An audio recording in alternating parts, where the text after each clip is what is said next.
Baik, selamat siang semuanya. Hari ini kita lanjut kuliah kita ya. Saya izin share.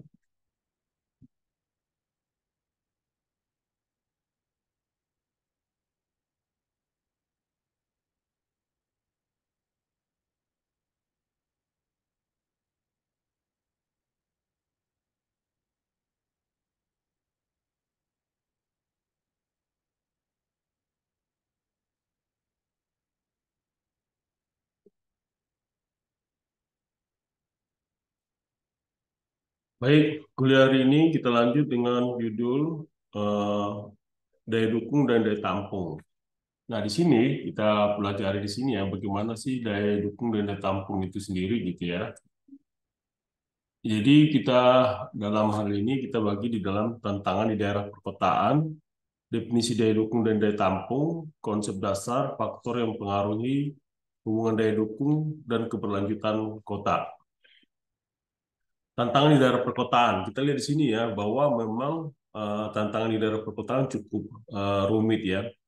Terutama di daerah yang padat. Kita lihat di sini gambarnya ini ya bahwa kota-kota besar itu kepadatannya sangat sangat tinggi gitu ya, sehingga sangat berkurang untuk sosialisasi, tunggu sangat kurang untuk space untuk melakukan kegiatan-kegiatan.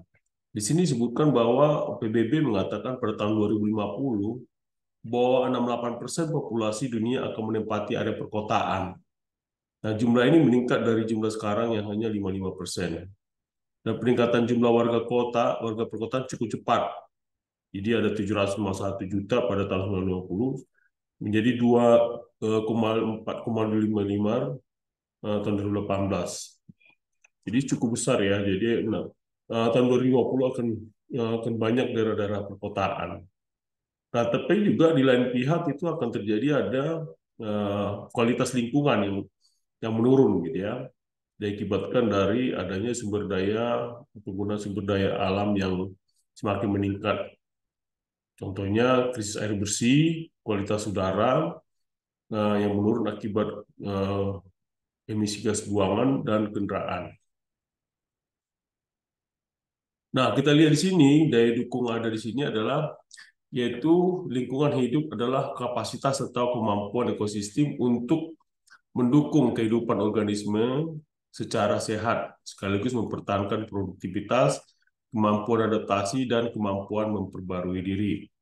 Nah, daya dukung di sini eh, terbagi atas dua, yaitu kapasitas penyediaan sumber daya alam dan juga kapasitas tampung limbah.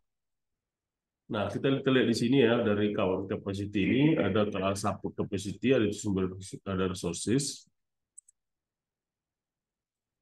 dan juga environment ya. Nah, di sini akan masuk nanti ini bagian dari apa input nanti dijadikan jadi waste ya. Baru nanti akhirnya dibikinlah jadi ekonomi, progress dan quality of life. Nah, daya tahan lingkungan adalah kemampuan lingkungan untuk menampung atau menyerap zat energi dan atau komponen lain yang masuk atau dimasukkan di dalamnya. Jadi ini bagian dari kapasitas. Jadi ada dua ya, current capacity itu support capacity dan juga eh, kapasitas tampung limbah gitu ya. Nah, kampung limbah ini nanti dia masuk jadi limbah, jadi seandainya dia tidak buangan menjadi limbah dia di sini ya. Kalau tidak ada, dia bisa keluar sampai sini. Konsep daya dukung dan daya tampung ini adalah kita lihat dari ketersediaan ya, dari sisi ketersediaan, yaitu dengan melihat karakteristik wilayah, potensi sumber daya alam yang ada di suatu wilayah, dan juga dari sisi kebutuhan, yaitu dengan melihat kebutuhan manusia dan makhluk hidup lainnya dan arahan kebijakan prioritas suatu wilayah. Konsepnya yaitu berdasarkan ketersediaan air dan lahan, di mana akan muncul kemampuan menyediakan ruang dan juga kemampuan menyediakan sumber daya alam dan kemampuan memperbaiki kualitas lingkungan. Nah, di sini di dalam kemampuan hal tersebut memang didukung oleh daya dukung dan daya tampung lingkungan ya di dalam perencanaan tata ruang, sehingga dapat memanfaatkan ruang yang ada berdasarkan tata ruang, yaitu berdasarkan dari batas-batas kemampuan lingkungan hidup dan mendukung dan juga menampung aktivitas manusia tanpa mengakibatkan kerusakan lingkungan. Jadi di dalam hal ini kan ada dua tadi ya, daya dukung tadi itu. Nah, di daya dukung itu harus bisa bagaimana sih daya dukung itu terhadap apa ya, terhadap penyediaan ruangan dan juga bagaimana kemampuan dalam sumber daya alam dan juga memperbaiki kualitas lingkungan.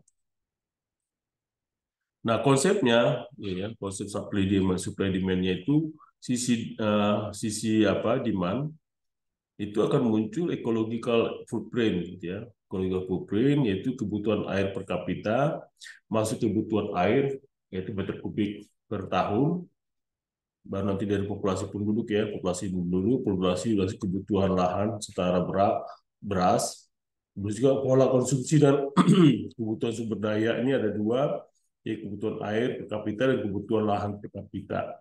Nanti dari sini akan muncul kebutuhan lahan secara setara beras dan juga nanti kebutuhan air per kapita, kebutuhan air. Dan ini akan berpengaruh kepada populasi penduduk ini. Nah, sisi supply, gitu ya, itu akan muncul ada nanti carrying capacity, di mana hal ini dari kebutuhan air tadi akan menjadi ada pasokan air berapa. Nah, dari pasokan air itu akan muncul neraca air. Nah, untuk itu dari status DDL lahan itu ada muncul penggunaan lahan dan kemampuan lahan, yaitu potensi lahan setara beras, terus nanti baru masuk dari penggunaan lahan dulu yang ada tadi, dari penggunaan lahan baru masuk produksi aktual, dari produksi aktual itu nanti ada dari datanya diambil data produksi, sehingga muncullah produksi potensial setara beras ton per hektar gitu ya, baru potensi lahan setara beras. Inilah dia ya dari sisi demand maupun kalau sisi demand itu adalah kebutuhan dan pola konsumsi. Ini pola konsumsi, sementara sisi supply penyediaan adalah sumber daya alam. Jadi ini dari sumber daya alam yang ada di sini, bagaimana kita mengelola sumber daya alam, sehingga dari sisi demand tadi, bagaimana kita melihat dari pola konsumsi. Tentu pola konsumsi itu dilihat dari seberapa besar populasi penduduk. Katakanlah suatu kota besar gitu ya, populasi penduduk satu kota besar itu berapa. Dan itu harus diperhitungkan. Nah, konsep supply demand dilakukan dengan menghitung berapa kebutuhan yang diperlukan untuk memenuhi kebutuhan manusia pada suatu wilayah dan berapa kemampuan lingkungan mampu mensuplai kebutuhan tersebut. Nah, jejak ekologis itu bisa kita lihat dari atau footprint ya, yang telah dikenal dengan salah satu metode perhitungan kuantitatif untuk menentukan pemanfaatan sumber daya alam dan oleh manusia dalam kehidupan sehari-hari. Itu ada ecological footprint, carbon footprint, dan water footprint. Nah, ecological footprint ini itulah menghitung penggunaan lahan bioproduktif yang digunakan untuk menyokong populasi dunia.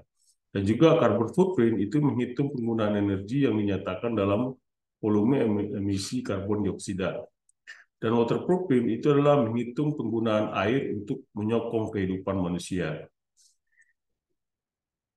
Nah, faktor yang mempengaruhi yaitu ketersediaan bahan baku.